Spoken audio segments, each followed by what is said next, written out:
Assalamualaikum warahmatullahi wabarakatuh.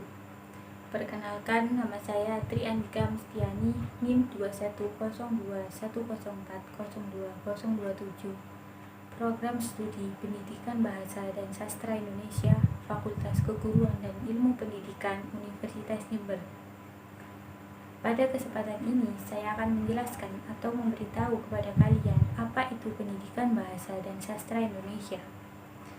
Pasti bagi mahasiswa program studi pendidikan bahasa dan sastra Indonesia nggak asing dengan sebutan PBSI, tetapi buat yang lain pasti asing. Dikiranya singkatan PBSI kepanjangan dari Persatuan Bulu Tangkis Seluruh Indonesia. Nah, mari kita kupas tuntas satu persatu tentang pendidikan bahasa dan sastra Indonesia. Pendidikan Bahasa dan Sastra Indonesia nantinya lulusan sarjana siap menjadi guru bahasa Indonesia di jenjang SMP dan SMA. Di Pendidikan Bahasa dan Sastra Indonesia akan mempelajari sastra, bahasa, dan budaya Indonesia secara komprehensif. Nah, apa itu komprehensif?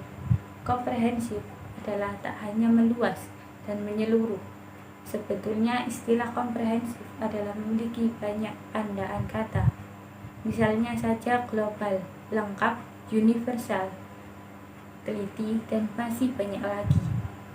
Dikatakan oleh para ahli bahwa pola pikir komprehensif adalah mampu menciptakan pengetahuan sedalam-dalamnya.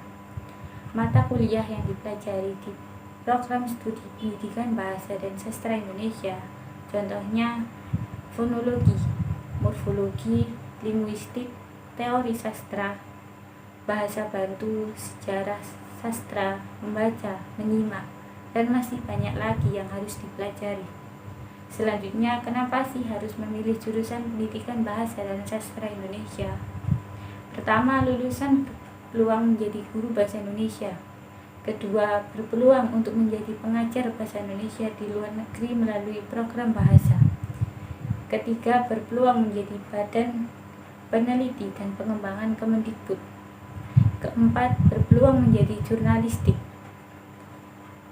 Kelima, berpeluang menjadi pembawa acara yang handal. Keenam, melanjutkan ke jenjang yang lebih tinggi melalui beasiswa, yaitu pasca sarjana. Prospek lulusan pendidikan bahasa dan sastra Indonesia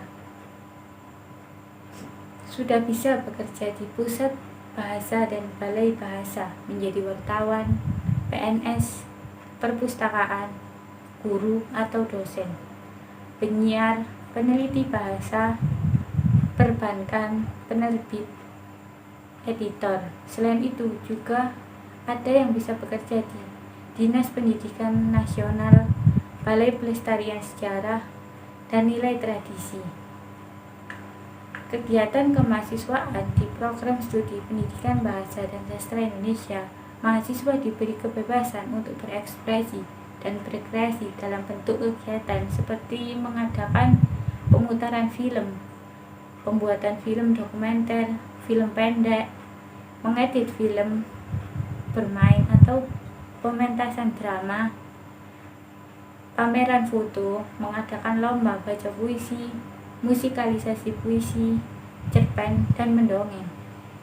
Keunggulan lainnya dari program studi pendidikan bahasa dan sastra Indonesia yaitu sebagai editing, kepenyiaran, komunikasi, pembuatan film dokumenter, penulisan skenario film, dan jurnalistik. Untuk pelaksanaan praktik, jurusan pendidikan bahasa dan sastra Indonesia memiliki ruang editing dan studio oleh olah bakat di universitas tertentu atau di universitas yang mewadahi jurusan pendidikan bahasa dan sastra Indonesia.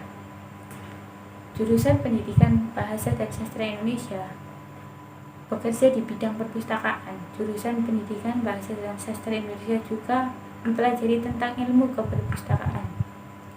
Ilmu ini mempelajari pengolahan informasi yang tercetak atau buku dan bukan tercetak. Pengolahannya juga berbasis teknologi informasi, ataupun manajemen. Lulusan sarjana pendidikan bahasa dan sastra Indonesia memiliki peluang untuk menjadi seorang guru, karena pada jurusan juga mempelajari cara berprofesi guru yang benar sekaligus teori-teori yang berkaitan dengan mata pelajaran bahasa Indonesia. Sekian dari penjelasan saya akhiri. Wassalamualaikum warahmatullahi wabarakatuh.